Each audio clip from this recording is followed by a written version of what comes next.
So does a Tesla, in this case the Model 3, make for a good daily driver? Let's talk about that, because it's the main reason that I bought this Tesla. I have another vehicle, it's a 2024 Tacoma, but I wanted something I could just kick around doing daily errands, stuff like that. Full disclosure, I don't go to a brick and mortar job anymore. I did that for, I don't know, 35, 40 years, a long time. So I have a lot of experience with daily commuting to the old brick and mortars. So I thought it'd be a good opportunity, since I've had this car for a while, to discuss that. Does the Tesla make for a good daily driver? Now, first of all, you have to consider the comfort of it while it's there, because if you're like me, daily driving was at least probably an hour in the vehicle, and not because it took that long miles-wise to get to where I needed to go, but because of traffic, rush hour. I only had to drive about 20 to 25 miles, something like that, but it took me an hour every time. So I spent 2 hours a day just sitting in my vehicle.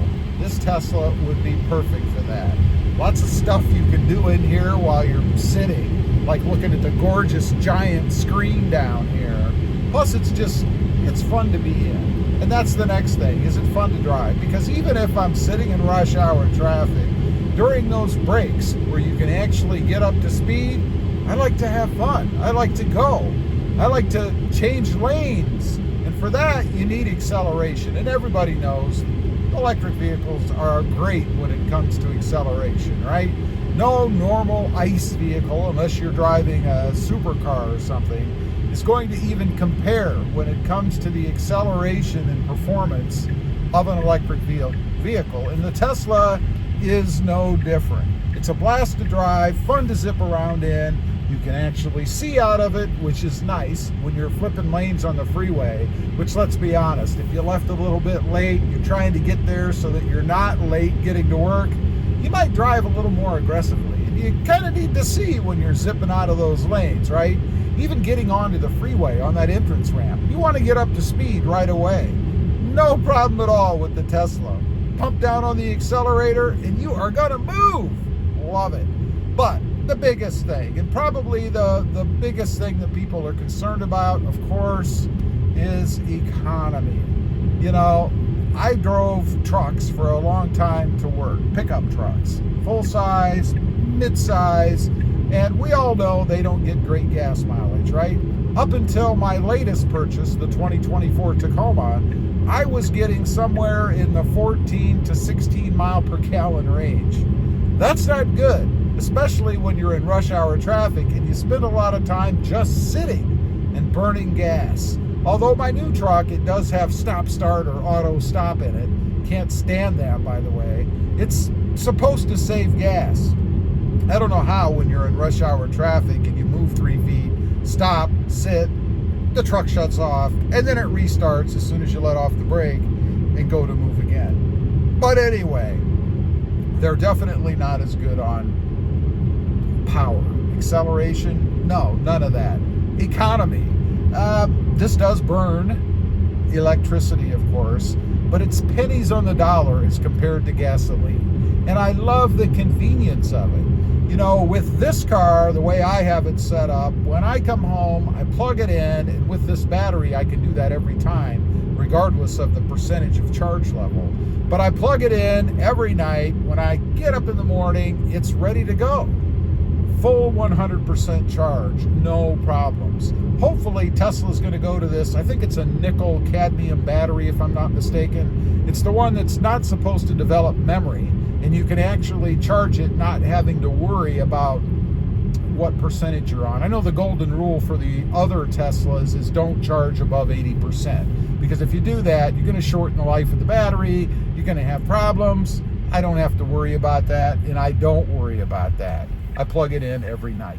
Now, there is a caveat to what I'm going to say, and let's just say it now, that I do believe it makes an excellent daily driver, unless you're going to exceed the maximum charge that the mileage charge rather, that you're going to need for your daily commute.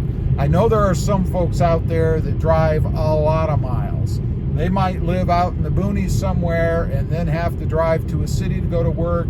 I know people that spend 2 or even 3 hours, I can't imagine, one way on a commute. There's no way I would do that. I couldn't imagine. You get off at 5, you don't get home till 8. You got to be at the office at 8. You have to leave at 5 in the morning. That's crazy. Now, I haven't met a lot of people that do that, but I have met some. So then you start to worry about range, right? Now, I have found this car, for me, driving it normally, how I drive it, gets 200 and some odd, the higher 200 and some odd miles per charge, I guess. Let's call it an even 300. So even if you're driving those kind of miles where you might spend let's say 2 hours in the car, let's say it's 120 miles, that's 240 miles round trip, you're still going to be all right with the Tesla, because my maximum miles with a full charge exceeds that. Granted, you're going to have to charge the car every night. Now, the one caveat, I guess I'm using that a lot, to that is if you happen to work at a facility that has a charging station for electric vehicles. In other words, you can plug your car in during the day. Now, didn't used to be that way, but it seems to be more and more common now that businesses have these charging areas where you can plug in during the day. How convenient would that be, especially if you don't have to pay anything for it?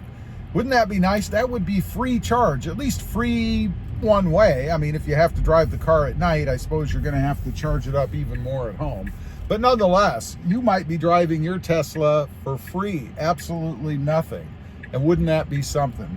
As far as the dependability of it, let's touch on that real quick. You know, I know the big thing with new vehicles, and I've experienced this myself, is when you buy them, worrying about something going wrong, having to take it back into the dealer and screw around waiting for work, even if it's warranty type work. I have had 0 issues, none with this car. I haven't had to take it in for anything at all. Now, speaking of taking it in, there are no maintenance things you have to do, other than rotate tires, I suppose, and add windshield washer fluid. That's it. You don't have to have oil changes. You don't have to have transmission flushes. You're not going to have other issues like you have with normal or ICE vehicles. Internal combustion engine, by the way. So it's perfect for that. Price-wise, last thing I'm going to touch on, $30-some thousand for this car. About the same price as you pay for any comfortably equipped mid-size, normal, or ICE vehicle. So it's not like you got to pay a fortune to get this car, and still, I believe, there is a tax credit that you can get in buying a Tesla. So it's going to cost you even less money. In closing, absolutely, makes a perfect daily driver. If you're just commuting back and forth to work, or just running errands and things like I do, maybe you work from home too, perfect for that. Leave a comment, let me know if you agree, or maybe if you're using your Tesla for the same thing, or any other electric vehicle. Doesn't necessarily have to be a Tesla. Thanks for watching. Stay safe out there. Bye.